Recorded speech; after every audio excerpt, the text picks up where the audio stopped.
அஸ்ஸலாமு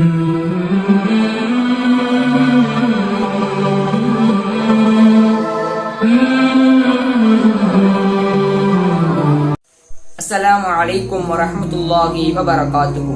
அன்பார்ந்தவர்களே, ஒரு உண்மை முஸ்லிமுக்கு முஃமினுக்கு அடையாளமான ஒரு விஷயம் இறை அச்சம். யார் பார்த்தாலும் பார்க்காட்டியும் அல்லாஹ் ஒருவன் நம்மை கண்காணித்துக் கொண்டுதான் இருக்கிறான் என்ற இறை அச்சம் ஒவ்வொரு முஃமினிடமும் இருக்க வேண்டும்.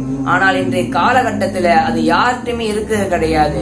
தொழுகைக்கு போற வரைக்கும், பள்ளிக்குள்ள போற வரைக்கும் எந்த இறையச்சமே இருக்கே கிடையாது. ஆனா பள்ளிக்குள்ள போன பிறகு தொழுகும் போது மட்டும் அந்த இறையச்சம் இருக்கும். அதுக்கு முன்னாடி வரைக்கும் பொய் பேசுறது, ஒருவருக்கு மத்தியில சண்டை மூட்டுகிறது, ஒரு நண்பன்ட்டு ஒரு மாதிரியும் இன்னொரு நண்பன்ட்டு ஒரு மாதிரியும் பேசுறது, பேச்சு இரண்டாவது விதமாக பேசுறது, இந்த பழக்கம் மிக மிக கெட்ட பழக்கங்களை செய்யக்கூடியவர்களாக, இஸ்லாம் தடுத்த செயல்களை செய்யக்கூடியவர்களாக இருந்தாலும் ஆனா உள்ள பள்ளிக்குள்ள வந்த பிறகு இறையச்சமுடையவர்களாக மாறிடுறோம். ஆனால் இன்றைக்கு இந்த விதத்துல கூட இல்லாத பலர் இருந்துகிட்டு தான் இருக்காங்க. எனவே அன்பார்ந்தவர்களே, நம்முடைய உள்ளத்துல நம் இறையச்சத்தை வர வச்சுக்கணும் இன்ஷா அல்லாஹ். அபூ ஹுரைரா ரலியல்லாஹு அன்ஹு அறிவிக்கிறாங்க, நபியுடைய ஷஃபாஅத்தை பெற்று சொர்க்கத்திற்குள் நுழைந்தாலும் அல்லாஹ் நாடிய சிலர் நரகத்தில் தான் இருப்பார்கள். அந்த கூட்டத்தில் தொழுகையாளிகள் இருப்பாங்க. அல்லாஹு தாலா அவங்களை பார்த்து இவங்களையும் நீங்க சொர்க்கத்துல போட்டுருங்க அப்படின்னு மலக்குகளுக்கு கட்டளையிடும் போது அல்லாஹு தாலா அவங்களை எப்படி கண்டுபிடிப்பானா, தொழுகையினுடைய அடையாளத்தை வைத்துதான் கண்டுபிடிப்பான். சஜதா அடையாளம் நெத்திலையோ அல்லது காலிலையோ அடையாளங்கள் இருக்கும். அந்த அடையாளத்தை வைத்துதான் அல்லாஹு தாலா அந்த தொழுகையாளிகளை கண்டுபிடித்து மலக்களிடம் இவங்களையும் நீங்க சொர்க்கத்துக்கு அனுப்புங்க சொல்லும் பொழுது சொர்க்கத்தில் உள்ள ஜீவ நதியின் தண்ணீரை கொண்டு வந்து அந்த மக்களே அந்த தண்ணீரின் மூலமாக குளிக்க வைத்து அவங்கள சொர்க்கத்துக்கு நுழைய வைப்பாங்க. அவங்க அனுப்பும் போது அந்த மக்கள் எப்படி இருப்பாங்கன்னா, சேற்றுல விழுந்த செடியை எடுத்து தண்ணி ஊற்றி கழுவும் பொழுது எப்படி புதிதாக இருக்குமோ அது போல அந்த மனிதர்கள் புனிதமான மனிதர்களாக சொர்க்கத்துக்கு நுழைவார்கள். இதுல இருந்து என்ன தெரியுதுன்னா, நம்ம எப்படி தொழுகோம்னா இறையச்சத்தோட, அல்லாஹ்விற்காக தொழுகிறேன் என்ற எண்ணத்தோட தொழுகையில மட்டும் கான்சென்ட்ரேட் பண்ணி தொழுதோம்னா தான் இந்த மாதிரி அல்லாஹு தாலா நமக்கு பாக்கியத்தை தருவான். நரகத்துல போகாம சொர்க்கத்துக்கு அல்லாஹ்வே நம்மளை கண்டுபிடிச்சு அல்லாஹ்வுடைய அல்லாஹ் சொர்க்கத்துக்கு போகக்கூடிய பாக்கியத்தை தருவான். இது நம்ம இந்த ஹதீஸ் மூலம் கற்றுக்கக்கூடிய விஷயம். அடுத்ததாக இன்னைக்கு பல பேர் சொல்லுவாங்க, நம்ம இஸ்லாத்தை காப்பாற்றணும், இஸ்லாத்தோடு வெளியே போக கூடாது என்பதாக நிறைய பேர் நிறைய கருத்துக்கள் சொல்லுவாங்க. அதற்கு தான் ஹுசைன் அஹமது மதனி ரஹிமத்துல்லாஹி அவங்க சொல்றாங்க, இஸ்லாத்தை காப்பாற்றணும், கட்டி காக்கணும் என்று சொல்வதெல்லாம் ரெண்டாவது. அது இஸ்லாம் என்பது நம்மளா காப்பாற்றுறதுக்கு ஒன்றும் அது பொருள் இல்லை. இஸ்லாம் என்பது நம்ம அதன் படி நடந்தாலே, இஸ்லாம் கூறுவதின் சட்டங்கள் படி நடந்தாலே இஸ்லாம் வேறெங்கும் போகாது.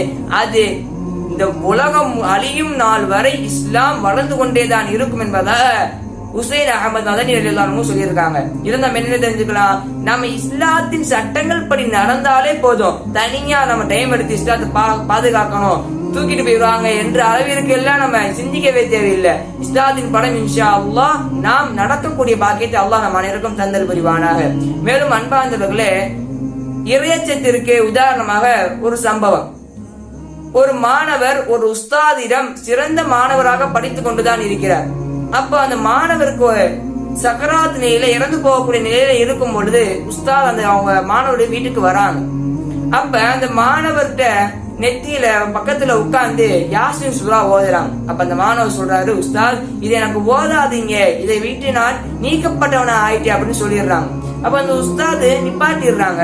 கொஞ்ச நேரம் கழிச்சு என்னதான் இருந்தாலும் தன்கிட்ட ஓதுன ஒரு சிறந்த மாணவனாச்சு, அவங்க பாசத்துல திருப்பி களிமா சொல்லி கொடுக்கறாங்க. களிமா ஓதுவராக என்னுடைய மாணவர் இருந்து போகட்டும், அல்லாஹ்ட்ட தன்னுடைய ரூஹ விடட்டும் என்பதாக அவனுடைய உஸ்தாத் அவங்களுக்கு களிமா சொல்லி கொடுக்கறாங்க. களிமா சொன்ன போதும் அது மாணவர் சொல்றாங்க, உஸ்தாத் எனக்கு இந்த களிமா சொல்லி தராதீங்க, நான் இதை விட்டு நீக்கப்பட்டவன ஆயிட்டேன் அப்படின்னு சொல்லிடுறாங்க. அப்ப சற்று நேரத்திலேயே அதே நிலையிலேயே அந்த மாணவர் தன்னுடைய உயிரை இழந்துடுறாங்க. அப்ப அந்த கஷ்டத்திலேயே இருக்கக்கூடிய அந்த உஸ்தாத் அந்த வீட்டை விட்டு கூட வெளியே வராம அங்கேயே உட்கார்ந்து இருக்காங்க. அப்ப அந்த மாணவரை கனவுல கண்டாங்க. அந்த உஸ்தாத் தன்னுடைய என்னதான் இருந்தாலும் கோபமா இருக்கக்கூடிய ஆசிரியராகவே இருந்தாலும் தன்னுடைய மாணவர் இப்படி இறந்து போகக்கூடிய அந்த நிலையில இருக்கும் பொழுது எல்லா ஆசிரியர்களும் கஷ்டமா தான் இருக்கும். அப்படி இருக்கக்கூடிய அந்த நிலையில அந்த உஸ்தாத் அந்த மாணவரை கனவுல பாக்குறாங்க. எந்த நிலையில பாக்குறாங்கன்னா, அந்த மாணவரை மலக்குகள் நரகத்திற்கு இழுத்து செல்லக்கூடிய அந்த நிலையில உஸ்தாத் அந்த மாணவரை பாக்குறாங்க. அப்ப அந்த உஸ்தாது கேக்குறாங்க, நான் தான் உனக்கு யாசின் சூரா ஓதுனேன்ப்பா, களிமா சொல்லி கொடுத்தேனே, ஏன் நீ அதை சொல்லல அப்படின்னு சொல்லும் போது அந்த உஸ்தாத் சொல்றாங்க, உஸ்தாத் எனக்கு ஒரு 3 கெட்ட பழக்கங்கள், ஒரு குணங்கள் இருந்துச்சு. அந்த குணங்களால தான் என்னால் அதை ஓத முடியல, அதை விட்டு நீக்கப்பட்டவனா ஆயிட்டேன் அப்படின்னு அந்த மாணவர் சொல்றான். என்னென்ன 3 குணங்கள், என்னென்ன ஒரு 3 விஷயங்கள் சொன்னாங்க அப்படின்னா, முதல் குணம், நான் பொறாமை கொள்ளக்கூடியவனாக இருந்தேன். என்னுடைய மாணவர் உயர்ந்து போனா கூட, என்னுடைய நண்பன் உயர்ந்து போனா கூட, என் கூடவே பழகக்கூடியவர் உயர்ந்து போனா கூட நான் பொறாமப்படுவேன். இவன் இப்படி போயிட்டானே என்பதாக யோசிப்பேன். இது என்கிட்ட இருக்கக்கூடிய முதல் குணம். 2வது, கோல் மூட்டக்கூடியவனாக, எல்லாத்தையும் பார்த்து கோல் சொல்லக்கூடியவனாகவே நான் இருப்பேன். ஒருவர்கிட்ட ஒரு மாதிரியும் இன்னொருவர்கிட்ட ஒரு மாதிரி 2 பேச்சு பேசக்கூடியவனாக இருந்தேன். இது 2வது விஷயம். 3வது, எனக்கு ஒரு நோய் இருந்துச்சு. இந்த நோயை பத்தி நான் மருத்துவத்தை கேட்கும் போது, நீங்க வருடத்திற்கு ஒரு முறை மது அருந்தி கொள்ளுங்கள், அதுவே உங்களுக்கு தீர்வா இருக்கும்னு சொன்னாங்க. நான் ஒரு வாட்டி அந்த மது அருந்தும் போது எனக்கு அது பழக்கமாகி நான் அடிக்கடி அதை அருந்த ஆரம்பிச்சேன். இந்த 3 விஷயத்தினாலதான் நான் இந்த களிமாவும் சொல்ல முடியல, நீங்க சொல்லி கொடுத்த அந்த யாசின் சூராவை என்னால ஓத முடியல உஸ்தாத் என்பதாக இந்த 3 குணங்களை சொல்றாங்க.